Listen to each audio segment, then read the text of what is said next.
It's Heather Fiore here with Free State Nutrition. So I'm here um, planning to talk about intuitive eating, kind of the process in a nutshell, just to give people an idea of what that's all about. And I'll provide some resources too, because it doesn't have to be a process that you work with a professional to do. A lot of people choose that route because they need the support.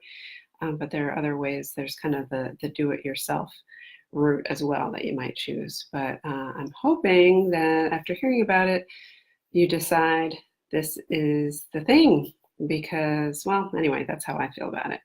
What I'm going to talk about, what I mean by kind of intuitive eating in a nutshell, is that there are 10 principles of intuitive eating. So I'm going to kind of just very quickly tell you about each one. I don't want this video to be very long because I tend to lose people after a little while, so I'm going to do my best to be succinct about each piece, and feel free to ask questions along the way or reach out to me afterwards. If you're watching this video and it's no longer live, then by all means, feel free to make comments. I'll respond to them, or you can always send me a private message through Facebook, or you can get onto my website and reach me there. All those things work. So here we go. Intuitive eating. The very first principle is about rejecting the diet mentality. And so here's why I think that's so great. This shouldn't be news, but diets don't work, right?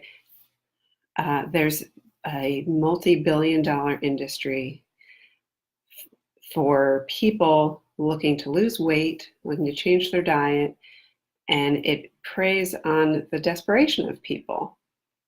And the way it works generally is there might be different rules, but there are always rules, right? You can eat these foods, or you can't eat those foods, or you need to eat a combination of foods, or you can only eat within these hours, or whatever the specifics are. At the end of the day, there are rules.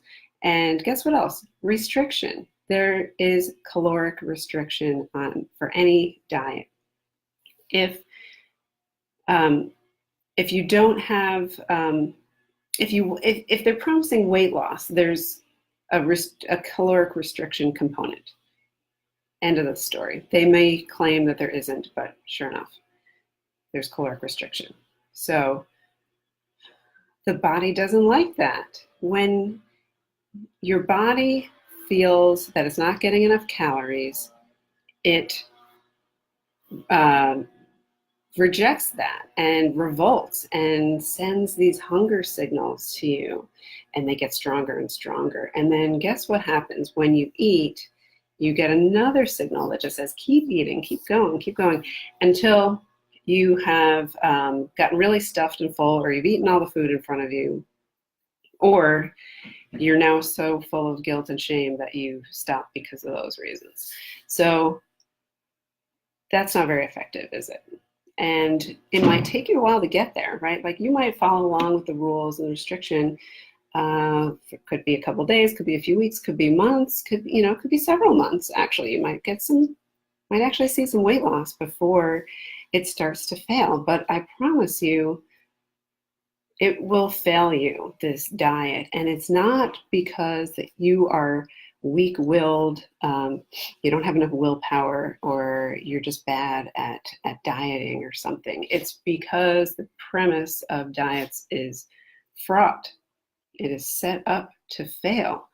95% of people who go on a diet gain the weight back. So what does that tell you? Is that you? No, it is the system. So that's not a good way to approach things. Okay, I'm going to move on. Otherwise, I'm going to be here all day on my soapbox. So the first thing you need to do, so glad they're using the leaf blower outside my window right now. The next thing, so once you rejected the diet mentality, right, that is the very first step. You've got to accept that going on diets, restricting calories, following rules doesn't work. That is absolutely the first necessary step. Once you are ready to accept that, you can kind of move on to the rest of the 9 principles of intuitive eating. All right, so the second one is honoring your hunger. It sounds so simple, like listen to your hunger. If you're hungry, you eat. And it's not that simple, is it? Because we're so used to ignoring our body signals that you may not even know when you're hungry or when you're not hungry. Or do you think you're hungry? Or, oh, maybe I should drink some water because I'm not actually hungry.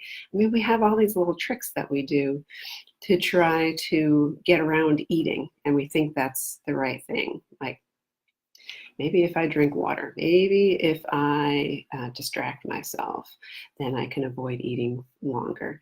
So we have to get back to listening to those hunger signals and responding.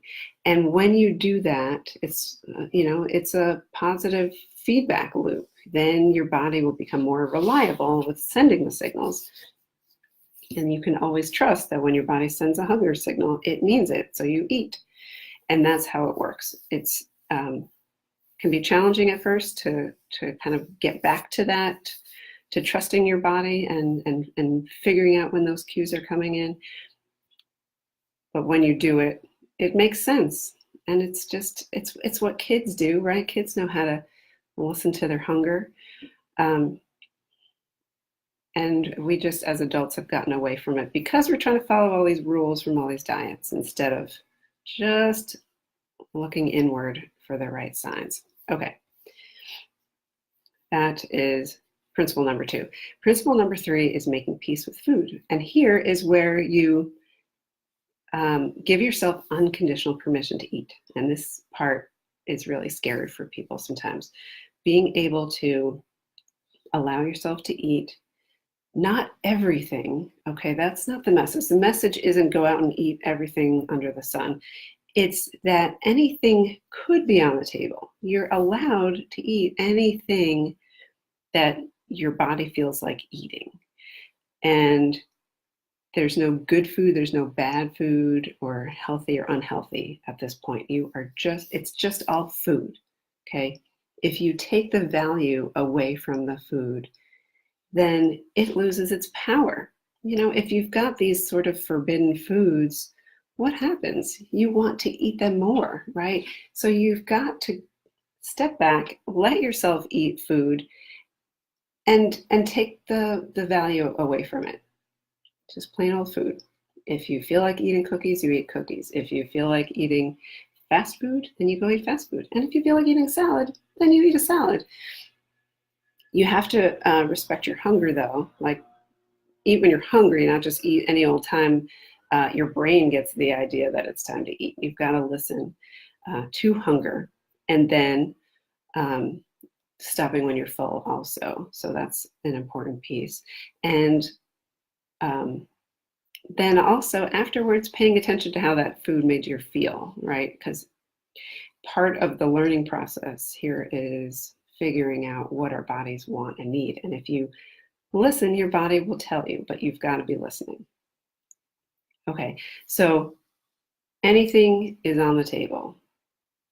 This can take a while, but you've got to trust the process. You've got to get there in order to move forward with the rest of it.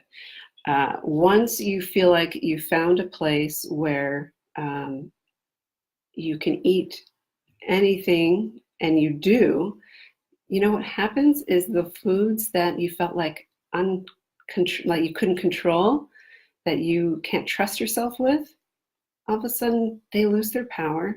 You might still like to eat those things, but you don't have that out of control feeling. You can stop because you know what? You can eat more later when you're hungry again, but you may not want it. And isn't that great? It's such a nice feeling when you're like, I can eat cookies, but I don't feel like eating cookies. It's great. Okay, the next piece here. And by no means are these meant to be done in order like this, like one at a time. It's not really how eating and food works. So you kind of have to address them as it makes sense to you. a lot of times with my clients, we will work on,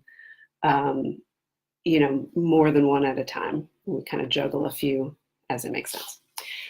Okay, so the next one is challenging the food police. And this is that mean voice in your head that tells you you're being bad, or just chipping away at your self-confidence in eating, and lays on the guilt and followed by shame, right? So what you need to know, I hope that's not so loud. Oh, gosh. What you need to know about the food police is that they are not helpful to you, okay? Feeling guilty after eating, feeling shameful does not motivate you to change. So let's just drop all that. Just eat and don't pass judgment on yourself for the choices you make. You'll be much better off. What happens instead when you apply guilt and shame to your food choices, or maybe the amounts of food or whatever it is it makes you feel bad about yourself, and that just makes you eat more and make poorer choices and not respect your body's cues even more. So you've got to reject that whole idea and just, observe. I'm not saying don't pay attention, but I'm saying lose the judgment. Just neutrally observe how food makes you feel. And that's it. If you overeat, you say like, this is what happens when I overeat. I feel sluggish, or I feel sleepy, or I need to put my sweatpants on, or, whatever. Or maybe you have, GI problems as a result of overeating. Whatever it is, recognize it, call it out, observe it, make note of it, but don't judge it. Don't judge yourself for those things happening. Okay. Next up is respecting your fullness. So kind of goes hand in hand with hunger, right? Detect your hunger, eat when hungry, stop when full. Sounds so very simple. And we know that it's a lot harder than that. Being able to pay attention, recognize the signal at the right time, and then being able to stop before you get too full is really hard. It's a process. And so you've got to trust yourself. You've got to be patient with yourself, and not pass judgment as you try to work on that, and sometimes fail and maybe eat past the point of full. Sometimes we do it on purpose, and that's perfectly okay too.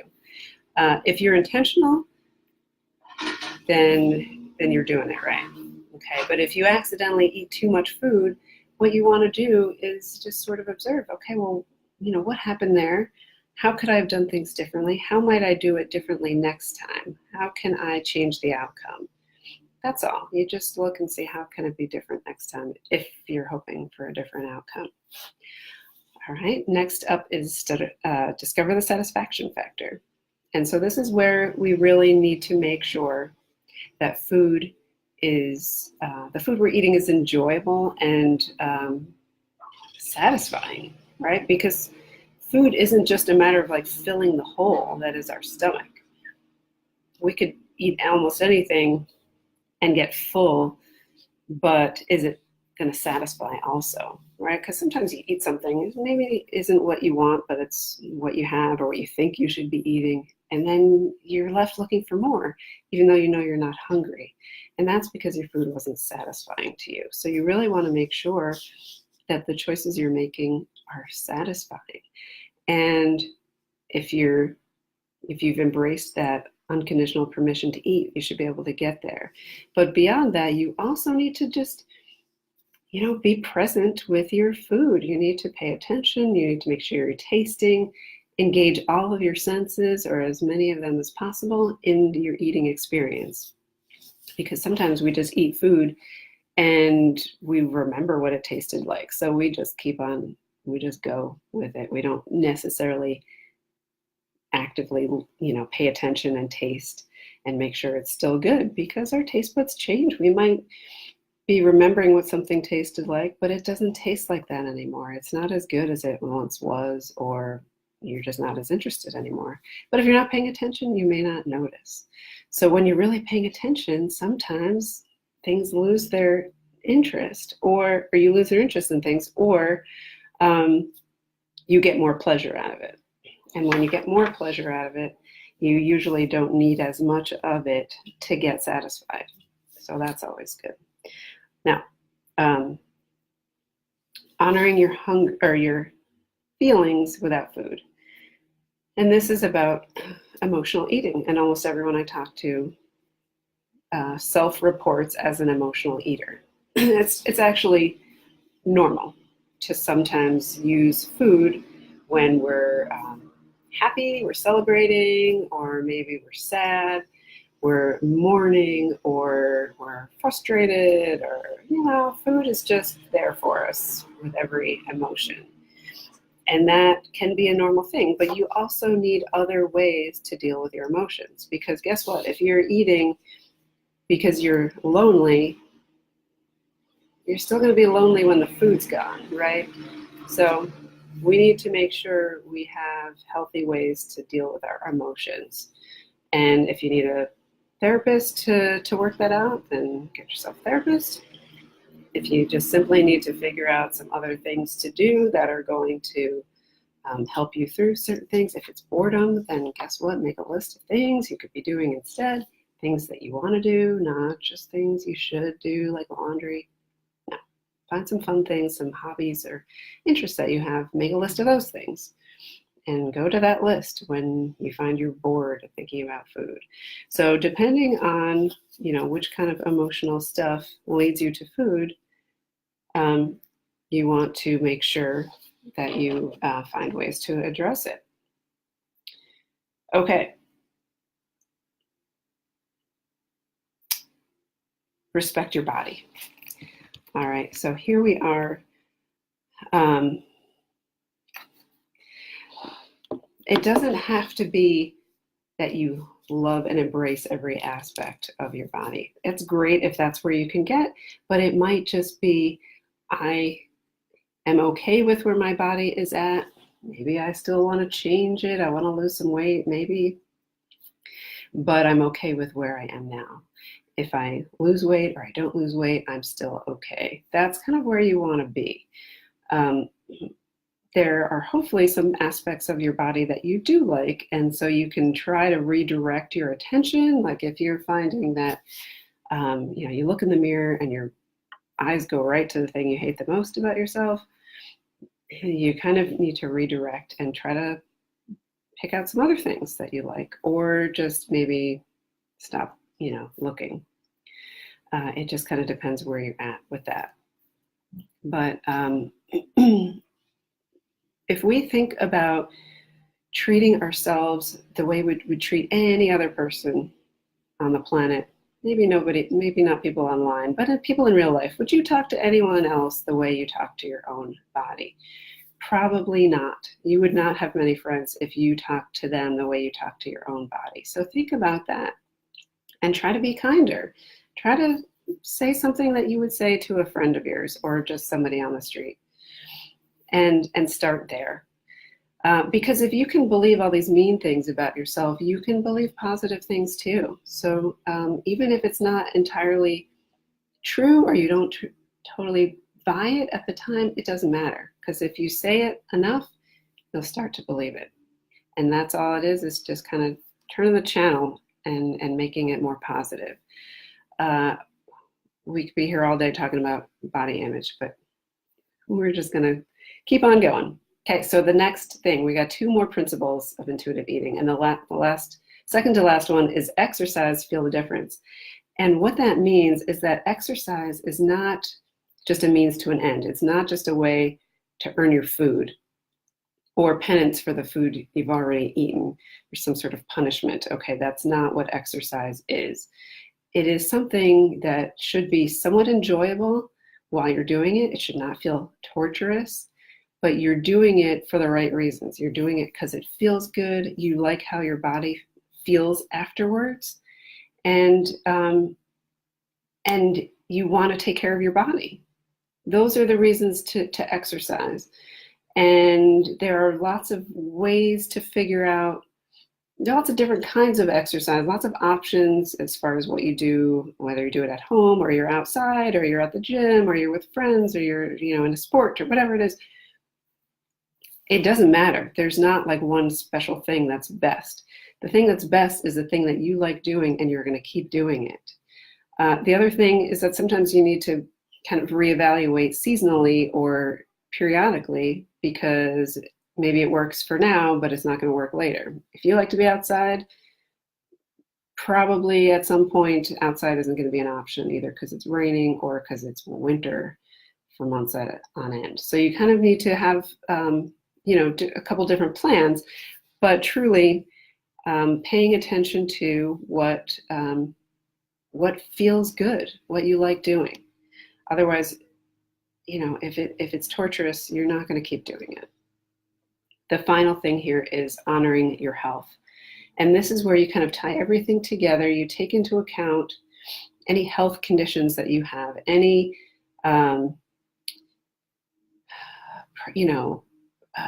predisposition to any illness from family history or from labs, anything your doctors told you, or any conditions you have currently.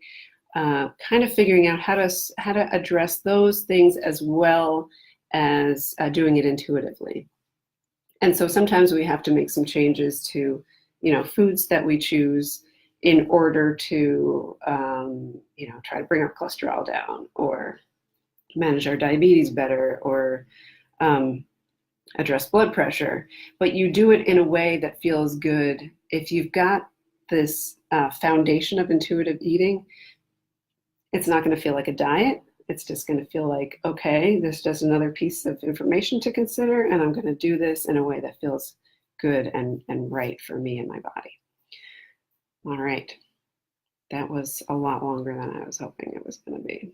I hope I answered your questions, and I hope you'll ask questions that I didn't answer. And I appreciate you joining me today. Thanks for watching.